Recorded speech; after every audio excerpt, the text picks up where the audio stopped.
Wednesday night, I was just skimming through the internet, talking to constituents that might vote for me, and I stumbled on a candidate forum at the American Legion 22 on York Road.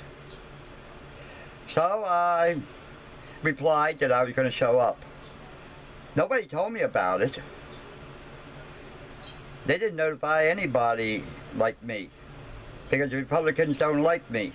I'm a child abuser, a bad one. See my videos about that. But I showed up and it canceled it. But they told me they were having a candidate forum up at a rec center in Cockeysville, about 10 miles away.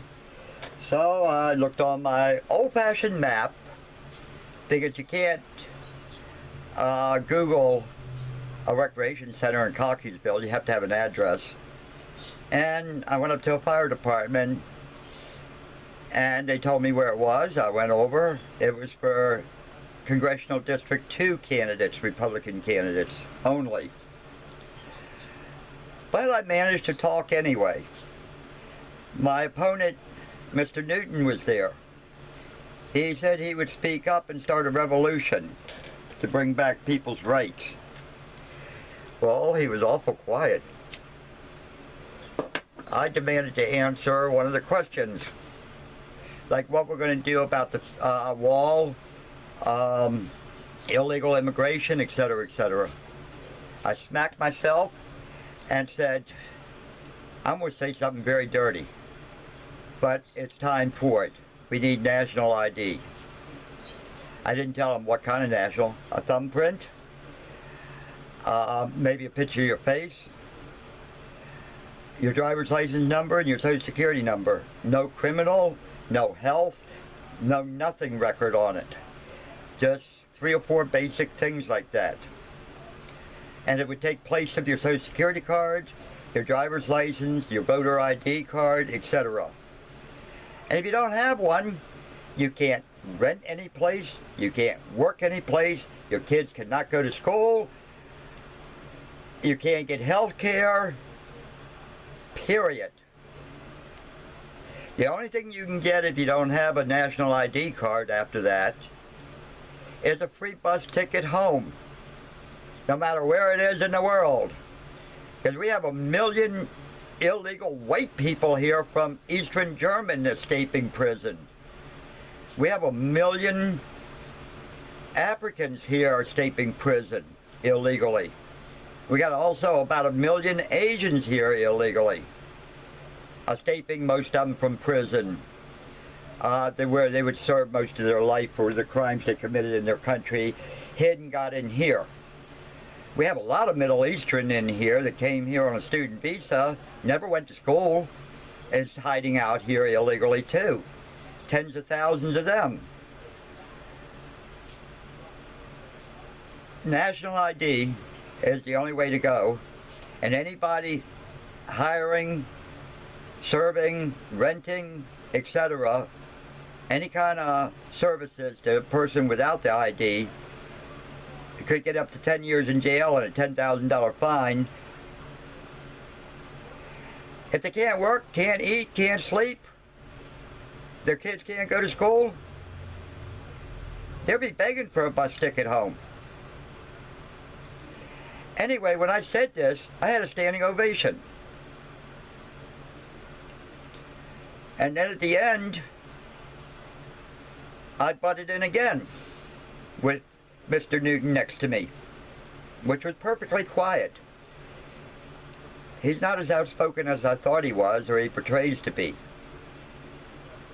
I'm the outspoken asshole here that will stand up and say what I have to, whether people like it or not. But I stood up and I'm sitting there, down where I live in Columbia area, they wanted a commune, a socialist society down there. And with all these community associations, and then busybodies started taking them over and adding all kind of new rules and regulations where the left-wing liberals couldn't even take it anymore. They moved to Pennsylvania. And it's coming here to Baltimore County too. I am tired of your neighbor being able to tell you what you have to do, how you have to live, what color your front door is, what your landscape has to look like in front of your house and behind your house. You can't be driving a car with a rust hole in it, or it needs a paint job. How dare your neighbor be able to tell you anything of your life as long as you're not hurting them, hurting their property, or hurting the environment? How far will these liberal left-wing convince people they can tell their neighbor how they have to live? I got another standing ovation. But it was for U.S. Congress District 2. I'm in 7, just like Newton was. Now, you want an outsider that's a real fighter and tired of being shafted by all these government agencies that I name as our terrorist groups. We don't have to worry about ISIS. We have so many departments in city, county, state, and federal governments that are terrorists to families and to people in America. 20, 30, 40,000 people a year are illegally convicted of crimes. Just because the prosecutor wants to keep up their percentage.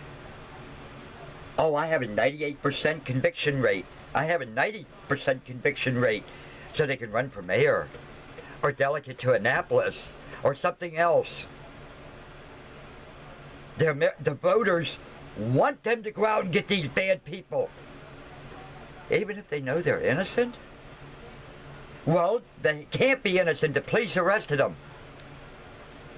Well, I remember my uncle laughing that he arrested people for assaulting an officer's billy club. His knee assaulted his billy club. And convicted the people of it?